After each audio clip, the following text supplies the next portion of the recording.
ከማሁኬ ተንስኦቶሙ ለሙታን የሙታን ትንሣኤያቸው እንደዚህ ነው። በስመ አብ ወወልድ ወመንፈስ ቅዱስ አሐዱ አምላክ አሜን። በዓለም ላይ የምትኖሩ ኦርቶዶክሳውያን እግዚአብሔር ልጆች ሰላም እግዚአብሔር ይብዛላችሁ። ክርስቶስ ተንሥአ እሙታን በዐቢይ ኃይል ወሥልጣን አሰሮ ለሰይጣን አግዓዞ ለአዳም ሰላም እምይእዜሰ ኮነ ፍስሐ ወሰላም። ክርስቶስ በታላቅ ኃይልና ስልጣን ከሙታን መካከል ተለይቶ ተነሳ። ሰይጣንን አሰረው፣ አዳምን ነፃ አወጣው። ከእንግዲህ ወዲህ በጌታችን ትንሣኤ ለሰው ልጅ ሰላምና ደስታ ይሁን።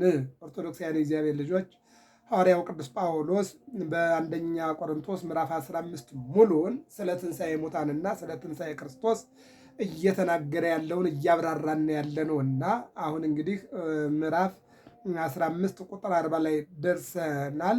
ሁለት ክፍል ነው የሚቀረን። አንዱን ክፍል ዛሬ እናየዋለን። በሚቀጥለው አንዱን ክፍል አድርገን እንጨርሰዋለን። የጊዜ ባለቤት መልካም ፈቃድ ይሁንልን።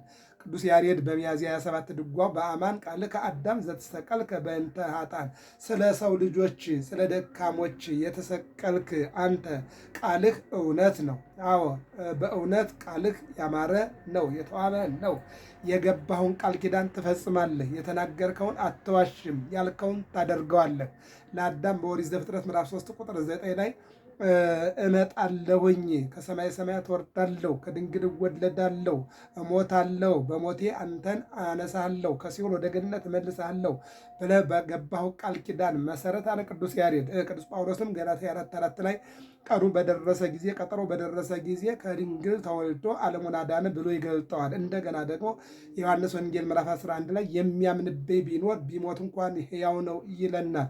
በዮሐንስ ወንጌል ምዕራፍ 5 ላይ እነሆ ቃሌን ፈጽሞ ያረፈው ሁሉ እነሆ በትንሣኤ ዘጉባኤ አነሳዋለሁ ባለው አምላካዊ ቃሉ መሰረት ኢየሱ ቃሎ ዘነበበ የተናገረውን ቃሉን አንድም የሚናገረውን ቃሉን የማይዋሽ አምላክ በነቢያት አድሮ የተናገረውን በአበይት ነቢያት በደቂቀ ነቢያት አድሮ የተናገረውን እነሆ ያንን ቃል ፈጸመው። በቅዱስ ገብርኤል የተናገረውን እነሆ የቅዱስ ገብርኤል ቃል ተፈጸመለት። በድንግል ማርያም ቃል የተገባላትን በድንግል ማርያም ማኅፀን አምላክ ተጸነሰ፣ ተወለደ። በቀራንዮ ተሰቅዬ አድናለሁ ባለው መልኩ በቀራንዮ ተሰቅሎ ዓለሙን አዳነ። አዎ ስለዚህ ኢየሱስ ቃሎ ዘነበበ የተናገረውን አይዋሽም። እንደዚህ ነው በለዓም የተባለ መፈክርም ምን አለ? እግዚአብሔር ሰው አይደለም አይዋሽም ማለት። ሰው ይዋሻል፣ አደርጋለሁ ብሎ አያደርግም። አቅሙ ላይፈቅድለት ይችላል፣ ጊዜ ላይፈቅድለት ይችላል። እንደገና ደግሞ አቅሙም ላይሆን ይችላል። በሌላ መልኩ እግዚአብሔር ግን የባህሪው ስለሆነ አደርጋለሁ ያለውን ሁሉ በሙሉ ያደርጋል። ከነበርንበት እነሳ ወካልእ ነፍስት ዘበምድር ወካልእ ዘበሰማይ፣ በሰማይ ካለው በምድር ያለው በምድር ካለው በሰማይ ያለው አካል መልኩ ልዩ ነው። የመላእክት ስለ ተፈጥሮ ልዩ ነው። የሰው ልጅ ደግሞ ልዩ ነው። መላእክት ዘይሬስዮሙ ለመላእክቱ መንፈሰ ወለለ ይትላክዎ ነደ እሳት፣ መላእክቱን እሳት ነፋስ እሳታውያን ናቸው፣ ያቃጥላሉ፣ በእሳቱ ይገባሉ። ነፋሳውያን ናቸው፣ ይረውፅ ይቀድም ርጾቶሙ ነፋሳት፣ ይልቁንም ሩጫቸው ከነፋስ ይቀድማል። ስለዚህ እነሆ ከሰው መላእክት ይለያሉ፣ ከሰው አዕዋፋት ይለያሉ፣ ከአዕዋፋት ሰው ይለያል። ወካልእ ነፍስት ዘበምድር ወካልእ ዘበሰማይ፣ በሰማይ ካለው በምድር ያለው በምድር ካለው በሰማይ ካለው መልኩ ልዩ ነው። መልክም እንደዚህ ነው። ካልእ ክብሩ ለዘበሰማይ ወካልእ ክብሩ ለዘበምድር፣ ኮከብ እምኮከብ ይሄይስ ክብሩ ለኮከብ፣ ከአንዱ ኮከብ የአንዱ ኮከብ ክብር ይበልጣል። ከአንዱ ጻድቅ የአንዱ ጻድቅ ክብር ይበልጣል። ከአንዱ ሰማዕት የአንዱ ሰማዕት ክብር ይበልጣል። ከ9 ፕላኔቶች የአንዷ ፕላኔት ብርሃኗ ይበልጣል። ወሀለዋ ብዙኃት አለት ለዝገብራ ሰናይ ምሳሌ 31 ላይ መልካም ያደረጉ ብዙ ሴቶች አሉ። ከእነሱ ማን? ድንግል ማርያም ትበልጫለሽ። የአቢ ክብራ ለማርያም፣ የድንግል ማርያም ክብሯ ከቅዱሳን ክብር ይበልጣል። እስመ ድሎ ኮነ ለተወክፎ ቃለ አብ፣ የአብን ቃል ወልድን ጸንሳ ለመውለድ ተመርጣለችና ሌሎቹ ጻድቃን ሰማዕታትን ባህታውያን መነኮሳትን ነገስታትን ቢወልዱ ነው። ድንግል ማርያም ግን አምላክን ወልዳለችና ከሴቶች ክብር የድንግል ማርያም ክብር ይበልጣል ብሎ ይነግረናል ማለት ነው። ካልእ ክብሩ ለዘበሰማይ ወካልእ ዘበምድር፣ በሰማይ ካለው ከምድር በሰማይ ካለው ክብሩ በምድር ያለው ክብሩ በምድር ካለው ክብሩ በሰማይ ያለው ክብሩ ልዩ ነው፣ አንድም ይበልጣል። እነዚህ ጣቶች አሁን የሚበልጣለ የሚያጥራለ የሚፈራለ የሚቀጥናለ ካለ ክብሩ ለፀሐይ ወካለ ክብሩ ለወር የፀሐይ ክፍለ ብርሃን ከጨረቃ ክፍለ ብርሃን የጨረቃ ክፍለ ብርሃን ከፀሐይ ክፍለ ብርሃን ልዩ ነው፣ አንድም የፀሐይ ብርሃን ከጨረቃ ብርሃን ይበልጣል። የጨረቃ ብርሃን ከፀሐይ ብርሃን ያንሳል። ክፍለ ብርሃን ከፀሐይ ክፍለ ብርሃን ልዩ ነው። ወካለ ክብሮሙ ለከዋክብት የከዋክብትም ክፍለ ብርሃናቸው ልዩ ነው። ከፀሐይ ጨረቃ ትቀንሳለች፣ ከጨረቃ ደግሞ ከዋክብት ይቀንሳሉ። ኮከብ እምኮከብ ይሄ ክብሩ ኮከብ እምኮከብ አለ ክብረ ኮከብ እምክብረ ኮከብ ቢል ይቀናል። ከአንድ ኮከብ ክፍለ ብርሃን ያንዱ ኮከብ ክፍለ ብርሃን ልዩ ነው። ትልቅ ኮከብ አለ፣ የአጥቢያ ኮከብ ማለት ነው። ወሮቹን እየተካፈለ የሚይዝ ከወንጌላውያኑ ጋር የሚያበራ ኮከብ የአጥቢያ ኮከብ አለ። ከዚያ አንዱ ከአንዱ ይበልጣል ነው። ከማሁ ተንሥኦቶሙ ለሙታን በሙታንም ከኃጥአን የጻድቃን ክብር ይበልጣል። ጻድቃን 7 እጅ ከፀሐይ እያበሩ ይነሳሉ፣ ኃጥአን ደግሞ ከጨለማ 7 እጅ እያበሩ ይነሳሉና ከአንዱ የአንዱ ክብር ይበልጣል ማለት ነው። ጻድቃን በክብር ይነሳሉ፣ ኃጥአን በሐሳር ይነሳሉና፣ ስለዚህ የሙታን ትንሣኤም እንደዚሁ ነው። እኒያ በክፍለ ብርሃን እንዲበላለጡ እነሱም በክብር ይበላለጡና ሰማዕታትን በፀሐይ መነኮሳትን በጨረቃ ሰብአ ዓለምን በኮከብ መስሎ ይናገራል። ይህስ ሁሉም በሁሉ አለ ብሎ ከሰማዕታት እንደ ቅዱስ ጊዮርጊስ እንደ ቅዱስ ቂርቆስ እንደ ቅዱስ መርቆሬዎስ ያሉትን በፀሐይ ከዚያም የተዋረዱትን በጨረቃ ከዚያ የተዋረዱትን ወይም ዝቅ ያሉትን ማለት ነው ቋንቋው በኮከብ መስሎ ይናገራል። ከመነኮሳትም እንደ እንጦንስ እንደ መቃርስ እንደ አቡነ ተክለ ሃይማኖት ያሉትን በፀሐይ ይመስላቸዋል ይላል። እንዴ ከፍ ያሉትን ከዚያ ወረድ ያሉትን በጨረቃ ከዚያ ደግሞ ወረድ ያሉትን በኮከብ ከሰብአ ዓለም እንደነ አብርሃም እንደነ ኢዮብ ያሉትን በፀሐይ ከዚያም የተዋረዱት ወይም ዝቅ ያሉትን በጨረቃ ከዚያም ዝቅ ያሉትን በኮከብ መስሎ ይናገራቸዋል ይልና ይገልጣል ማለት ነው። ስለዚህ ኮከብ እምኮከብ ይሄይስ ክብሩ ለኮከብ ማለት ከአንዱ ክብር ለሌላው ክብር ይበልጣል፣ ከአንዱ ብርሃን የአንዱ ብርሃን ይበልጣል የሚለውን ነው የሚገልጠው ማለት። ስለዚህ የሙታን ትንሣኤ ከኃጥአን ትንሣኤ የጻድቃን ትንሣኤ ይበልጣል። የኃጥአን የውርደት ትንሣኤ ሲሆን የጻድቃን የክብር ትንሣኤ ነው ማለት ነው። ይህን ይናገራል ማለት ነው። እስኪ አንድ ጊዜ እንየው። ምንድን ነው ኮከብ እምኮከብ ይሄይስ ክብሩ ለኮከብ በሰማይ ካለው ክብር በምድር ያለው ክብር በምድር ካለው ክብር በሰማይ ያለው ክብር ይለያል። ካለ ክብሩ ለፀሐይ ካለ ክብሩ ለወር የፀሐይ ክፍለ ብርሃን ከጨረቃ ክፍለ ብርሃን የጨረቃ ክፍለ ብርሃን ከፀሐይ ክፍለ ብርሃን ይለያል። የፀሐይ ብርሃን ይበልጣል፣ የጨረቃ ብርሃን ይቀንሳል። ወካለ ክብሮሙ ለከዋክብት የከዋክብት ብርሃን ደግሞ ብርሃናቸው ልዩ ነው ማለት ከፀሐይ የጨረቃ ይቀንሳል፣ ከጨረቃ ደግሞ የከዋክብት ይቀንሳል ማለት ነው። ኮከብ እምኮከብ ይሄይስ ክብሩ ለኮከብ ክብረ ኮከብ እምክብረ ኮከብ ቢል የቀና ነው። ከአንዱ ኮከብ ክፍለ ብርሃን እነሆ የአንዱ ኮከብ ክፍለ ብርሃን ልዩ ነው፣ አንድም ይበልጣል።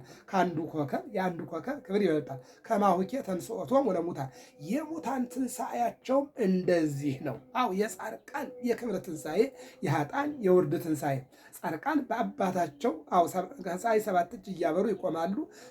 ኃጥአን ደግሞ በአባታቸው በዲያብሎስ 7 እጅ ጠቁረው ይነሳሉ። ከአንዱ የአንዱ ይበልጣል ማለት ይሄ ነው። በሌላ መልኩ የሙታን ትንሣኤያቸውም እንደዚህ ነው። እነዚያ በክፍለ ብርሃን እንዲበላለጡ እነሱም በክብር ይበላለጣጡና ሰማዕታትን በፀሐይ መነኮሳትን በጨረቃ ሰብአ ዓለምን በኮከብ መስሎ ይናገራል ይላል። እንውሰደው።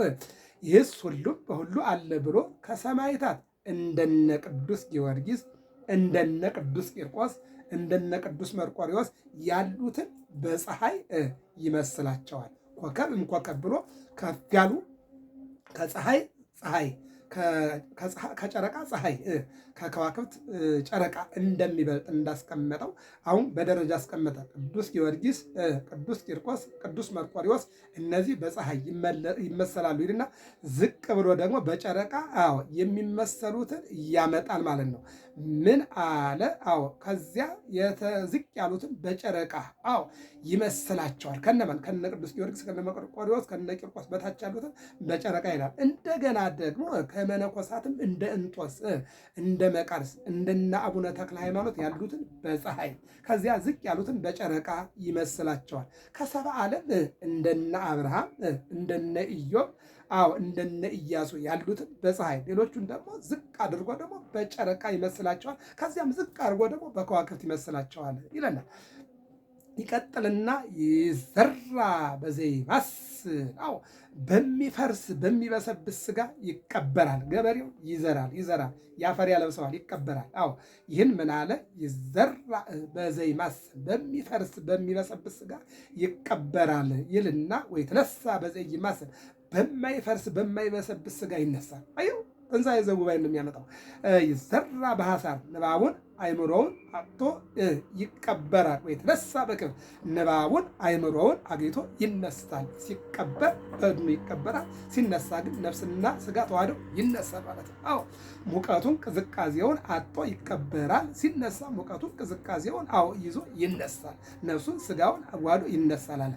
ይዘራ በድካም ደክሞ ወደ መቃብር መውረድ ተስኖት ተሸክመው ያወርዱታል። ወይ ተነሳ በኃይል ፊልጵስዩስ 3:20 አንድ ላይ እናገኝ መግነዝ ፍቱልኝ መቃብር ክፈቱልኝ ላይል ወይም ሳይል ኃይል አግኝቶ ይነሳል። ምንድን ነው? በአብይ ኃይል ስልጣን ክርስቶስ በራሱ ኃይልና ስልጣን ተነስቷል። ወለነኒ ያነሳን በትንሣኤው እኛን ደግሞ በሱ ትንሣኤ እንነሳለን አለ። አየው ደክሞ ወደ መቃብር መውረድ ተስኖት ተሸክመው ያወርዱታል አለ። ወይ ተነሳ በኃይል መግነዝ ፍቱልኝ መቃብር ክፈቱልኝ ሳይል ኃይል አግኝቶ ይነሳል። ይዘራ በስጋ ዘነፍስ ነፍስ ሕይወት ሆነው በሚኖር ስጋ ይቀበራል። ወይ ተነሳ በስጋ ዘመንፈስ መንፈስ ቅዱስ ሕይወት ሆኖት በሚኖር ስጋ ይነሳል። እስመቦ ስጋ ዘነፍስ ነፍስ ሕይወት ሆናው በሚኖር ስጋ ይቀበራል። ወይ ተነሳ በስጋ ዘነፍስ መንፈስ ቅዱስ ሕይወት ሆኖት በሚኖር ስጋ ይነሳላል። እስመቦ ስጋ ዘነፍስ ነፍስ ሕይወት ሆናው የሚኖር ስጋ አለና ይዘራ በስጋ ዘነፍስ አለና መጣው። ወቦ ስጋ ዘመንፈስ መንፈስ ቅዱስ ሕይወት ሆኖት የሚኖር አለና ወይ ተነሳ በስጋ ዘመንፈስ ይለዋል። እስመ ከማሁ ይቤ በመጽሐፍ ነሳ መሬት ወገብሮ ለእጓለ እመሕያው ወነፋ ላዕሌሁ መንፈሰ ሕይወት ብሎ እነሆ ወገብሮ እግዚአብሔር ለአቡነ አዳም መሬተ ምድር እግዚአብሔር ከእሳት ከውሃ ከነፋስ ከመሬት አዳምን ሸክላ አደረገና መጣው። ወነፋ ላዕሌሁ መንፈሰ ሕይወት የሕይወት እስትንፋስ እፍ አለበትና ምን ሆነ? ሰው ሆነ አለ። ነሳ መሬት ወገብሮ ለእጓለ እመሕያው ወነፋ ላዕሌሁ መንፈሰ ሕይወት ብሎ መጽሐፍ እንደተናገረ ነፍስ ሕይወት ሆናው የሚኖር ስጋ አለና ይዘራ በስጋ ዘነፍስ ተፈጥሮ አዳም ማንሻ ተፈጥረ አዳም ቀዳሚ ብእሲ ዘነፍስ ሕያው ብሎ እንደመጣው ነሳ መሬት ወገብሮ ለእጓለ እመሕያው ወነፋ ላዕሌሁ መንፈሰ ሕይወት ብሎ መጽሐፍ እንደተናገረ ነፍስ ሕይወት ሆናው የሚኖር ስጋ አስቀድሞ ተገይቷል። ወደ ሐራዊ ብእሲ ዘመንፈስ ያዩ ሁለተኛ ቆሮንቶስ 3:17 ላይ መንፈስ ቅዱስ ሕይወት ሆኖት የሚኖር ስጋ ኋላ ተገይቷል። ወአኮ ቀዳሚ ዘመንፈስ መንፈስ ቅዱስ ሕይወት ሆኖት የሚኖር ስጋ አስቀድሞ የተገኘ አይደለም። ዘነፍስ ቀደመ አላ ያለበት ነው። ነፍስ ሕይወት ሆናው የሚኖር ስጋ አስቀድሞ ተገይቷል እንጂ ወንዝ ዘመንፈስ ከዚህ በኋላ መንፈስ ቅዱስ ሕይወት ሆኖት የሚኖር ስጋ ተገይቷል ይለናል ቅዱስ ጳውሎስ። በነገራችን ላይ ኦሪት ዘፍጥረት ምዕራፍ 2 ላይ ያለውን ታሪክ ከአንደኛ ቆሮንቶስ ምዕራፍ 15 ላይ ምን እያለ ነው? ተፈጥሮን ከስህተት ጋራ ስህተትን ከትንሣኤ ጋራ በጌታችን አዳም በእግዚአብሔር አዳም ተገኘ፣ በአዳም ሞት ተገኘ። እንደገና ደግሞ በመድኃኔዓለም ሞት ደግሞ በትንሣኤ ከበረ። ይህን እያለ ነው እየተናገረ ያለ። እስመ ከማሁ ይቤ መጽሐፍ አንድም ነሳ መሬተ ወገብሮ ለእጓለ እመሕያው ወነፋ ላዕሌሁ መንፈሰ ሕይወት ብሎ መጽሐፍ እንደተናገረ በነፍስ ሕይወት ሕያው ሆኖ የሚኖር ቀዳማዊ አዳም አስቀድሞ ተገይቷልና ወደ ሐራዊ ብእሲ ዘመንፈስ በመለኮታዊ ሕይወት ሕያው ሆኖ የሚኖር ቀዳማዊ አዳም ክርስቶስ ኋላ ተገይቷል። ይህንም ሊቁ ዝውእቱ ህላዌ መለኮት ብሎ ወስዶታል ይለናል። ዋኮ ቀዳሚ ዘመንፈስ በመለኮታዊ ሕይወት ሕያው ሆኖ የሚኖር ቀዳማዊ አዳም ክርስቶስ አስቀድሞ የተገኘ አይደለም። ዘነፍስ ቀደመ በነፍስ ሕይወት ሕያው ሆኖ የሚኖር ቀዳማዊ አዳም አስቀድሞ ተገይቷል እንጂ በቀዳማዊ አዳም ዳግማዊ አዳም ሊመጣ ችሏል። የመምጣቱ ጉዳይ የቀዳማዊ አዳም ስህተት ዳግማዊ አዳምን ለሞት አምጥቶታል ብሎ ይናገራል። ይቀጥልና ወምዝ ዘመንፈስ ከዚህ በኋላ በመለኮታዊ ሕይወት ሕያው ሆኖ የሚኖር ዳግማዊ አዳም ክርስቶስ ተገኝቷል። ከማለት ከድንግል ማርያም አዳም ከእህቱም መሬት እንደተገኘ መድኃኔ ዓለምም ደግሞ ከእህቱም ከድንግል ተወልዷል ማለት ነው። ከድንግል ተወልዶ ዓለምን አድኗል።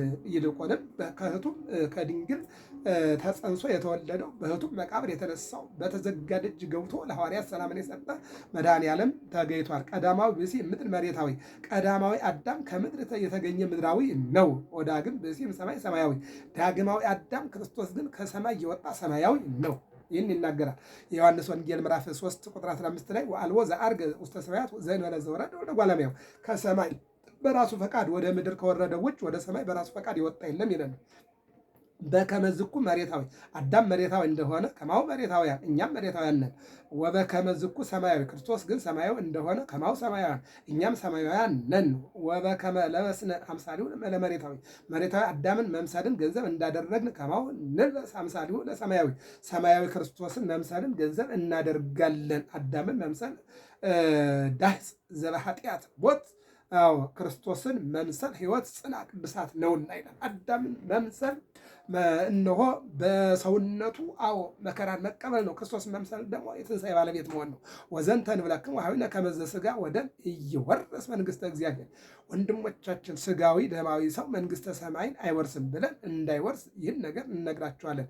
ወዘይማስል ኢይወርስ ኢይማስል፣ ዘይማስን ስጋ ዘኢይማስንነትን ዘኢይማስን መንፈስ ቅዱስን ገንዘብ እንዳያደርግ እንነግራቸዋለን።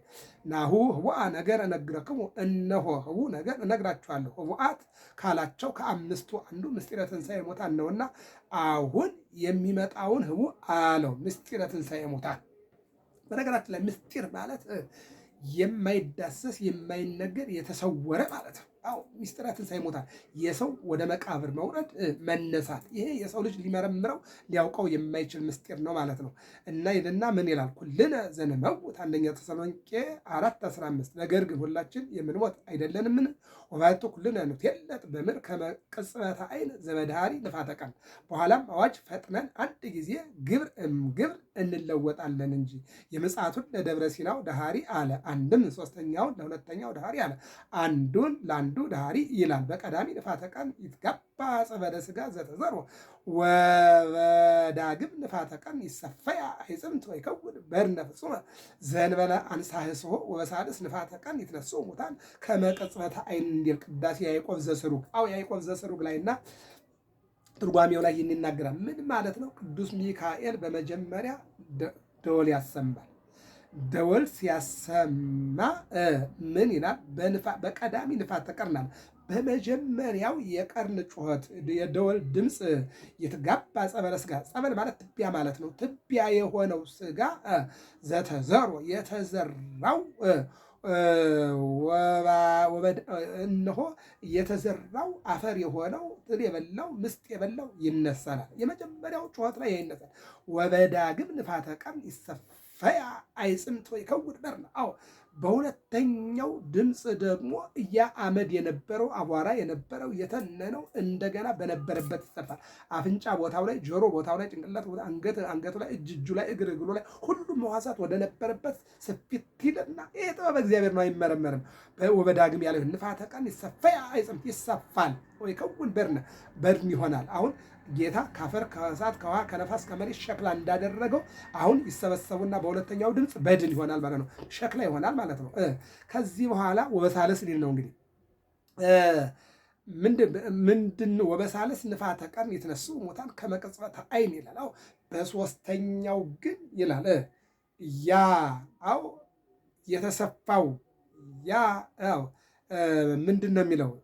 የተበተነው ተሰብስቦ አንድ ሆኖ እንደገና በድኑ ደግሞ አዎ ዘእንበለ አንሳህስሆ በሳልስ ንፋተ ቀን ይትነሥኡ ያለምንም አዎ ምክንያት አዎ ሶስተኛው ደወል ሲደወል ነፍስና ስጋ ይገናኙና ይላል ንፋታን የተነሱ ሙታን ከመቅጽበት ዓይን እንደ ዓይን ጥቅሻ ይነሳሉ። ጻድቃን በክብር ኃጥአን በሐሳር ይነሳሉ። ጻድቃን በአባታቸው ፊት ኃጥአን በዲያብሎስ ፊት ይነሳሉ። ከዚህ ሰውረን መድኃኒዓለም ወይነፍሑ ቀርነ የተነሱ ሙታን እንዘ ይትነከዩ ማቴዎስ 24 ላይ ያለ ነው። አንደኛ ተሰሎንቄ 4:16 አዋጅ በተነገረ ጊዜ ሙታን ከቁጥራቸው ሳይጎሉ አንድም አካል ሳይጎላቸው ይነሳሉ። ሰው በሚኖርበት ሰዓት አንድ አይኑ ቢጠፋ ወይ ሁለት አይኑ ቢጠፋ ወይ እግሩ ቢቆረጥ ምን አሁን በትንሣኤ ሰው ጉባኤ ግን ሙሉ አካሉ ነው የመጀመሪያ ስነ ተፈጥሮውን ይዞ ነው የሚነሳው እንጂ በዚህ በዓለም ላይ ሲኖር መኪና ገጭቶት ድንጋይ መቶት እሳት በልቶት ወይም ቢላ ቆርጦት ይሄ የጎደለ አካል በሙሉ እንደነበረ እናቱ ስትወልደው የነበሩት ሕዋሳት በሙሉ ተመልሰው ትንሣኤ ነዋ። ትንሣኤ ነው። ሁለተኛ ይሄ ትንሣኤ በነገራችን ላይ ምን ይባላል? ልጅነት ሶስት ይባላል። አንደኛው ከእናት መወለድ ነው። ሁለተኛው ከማየ ዮርዳኖስ መወለድ ነው። ሶስተኛው በትንሣኤ ዘጉባኤ መወለድ ነው። ያ የሞተው የበሰበሰ የተቀበረው ተነሳና እንደገና ነፍስ ተሰጥቶት ተነሳ የመንግስተ እግዚአብሔር ባለቤት። ስለዚህ ሶስት ትንሣኤ ተብሎ ይወሰዳል ማለት ነው። ቀጥልና ስማሎ ለዝምቶ ዘይማስን ይልበስ ዘይማስን ዘይማስን ስጋ ዘኢይማስንነትን አንድም ዘኢይማስን መንፈስ ቅዱስን ገንዘብ ያደርግ ዘንድ አለውና ወዝንቱ መዋቲ ይለብስ ዘኢይመውት አንደኛ ቆሮንቶስ 5:4 ይህ መዋቲ ስጋ ዘኢይመውትነትን አንድም ዘኢይመውት መንፈስ ቅዱስን ገንዘብ ያደርግ ዘንድ አለውና ይላል ቅዱስ ጳውሎስ ለቆሮንቶስ ሰዎች ስለ ትንሣኤ ሙታን ሲነግራቸው ይህንን ነው የሚናገረው። ይቀጥልና ምን ይላል? ወአመ ለብሰ ዝንቱ መዋቲ ዘኢይመውት ወአመ ለብሰ ዝንቱ መዋቲ ዘኢይመውት ይህ መዋቲ ስጋ ዘኢይመውትን አንድም ዘኢይመውት መንፈስ ቅዱስን ገንዘብ ባደረገ ጊዜ የታሚረ ይበጽሕ ቃል ዘተጽሕፈ ተሰጥመ ሞት ውስተ ሙዓት ሞት በመሸነፍ ባህር ሰጠመ ብሎ በነቢይ የተነገረው ነገር ያን ጊዜ ይደርሳል፣ ይፈጸም ዘንድ ይልበስ ዘኢይመውት አይቴ እንከ ቀኖት ሞት። ይህን ነው እንግዲህ የሚናገረው። በመጨረሻው መደምደሚያው ላይ ቅዱስ ጳውሎስ ምን ይለናል?